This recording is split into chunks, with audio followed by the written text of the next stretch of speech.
శ్యామల. నేను కషాయం చేయడానికి వచ్చాను. కషాయంకి కావాల్సిన పదార్థాలు: ధనియాలు, జీలకర్ర, శొంఠి, మిరియాలు. ధనియాలు దోరగా వేయించుకొని, జీలకర్ర దోరగా వేయించి, ఈ శొంఠి మిరియాలు కలిపి పౌడర్ చేశాను. పౌడరు ఒక మనిషికి సరిపోతుంది. మార్నింగ్ 6:30కి కసుకొని తాగితే ఆయాసము దగ్గు బాగా తగ్గుతుంది. దానికి ఒక గ్లాసు వాటర్కి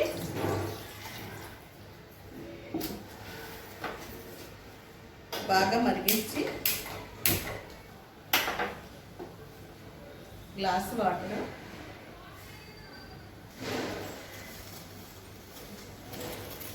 ఈ వాటర్ మరుగుతుంది.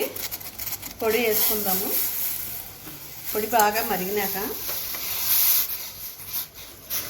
దీంట్లో కావలిస్తే బెల్లం కూడా వేసుకోవచ్చు. బాగా చిక్కగా మరగాలి.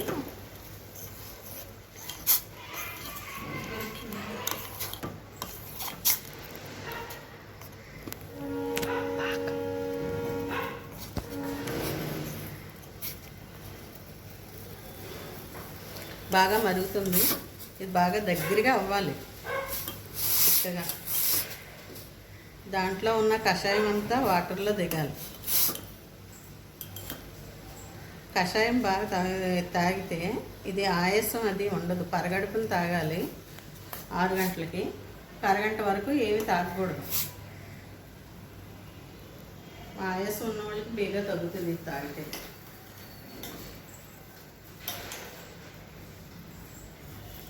ఈ కరోనా టైంలో కూడా ఇది కషాయం బాగా పనిచేస్తుంది.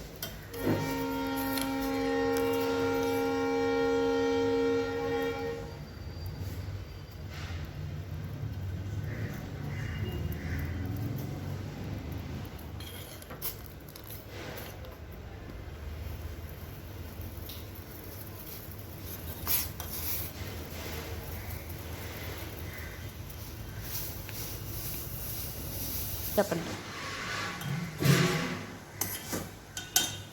మరిగింది, చిక్కబడుతుందా? గ్లాస్ వాటర్ హాఫ్ గ్లాస్ అయ్యేదాకా మరిగించుకోవాలి. మరిగింది కషాయం.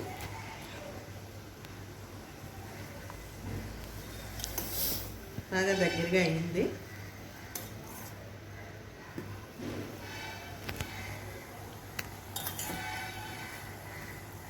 ఇది మార్నింగు పరగడుపున తాగాలి. తాగిన అరగంట వరకు ఏమీ తినకూడదు. తాగకూడదు. కానీ చాలా ఆయాసానికి, దగ్గుకి చాలా బాగా పనిచేస్తుంది. బాగా దగ్గు ఉందనుకోండి 2 టైమ్స్ తాగితే తగ్గుతుంది.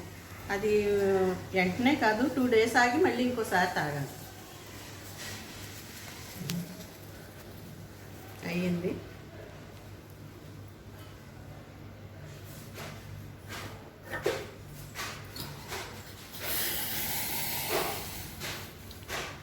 గోరువెచ్చగా తాగాలి, చల్లార్చుకొని.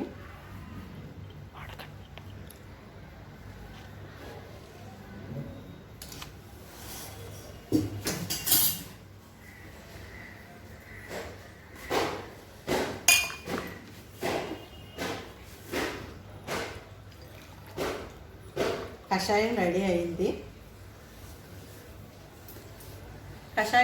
అయింది. తయారు చేసుకుని తాగి చూడండి. ఆయాసం దగ్గు తగ్గుతుంది.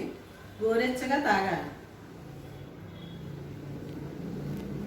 నా ఛానల్ నచ్చితే సబ్స్క్రైబ్ చేయండి, షేర్ చేయండి, లైక్ చేయండి.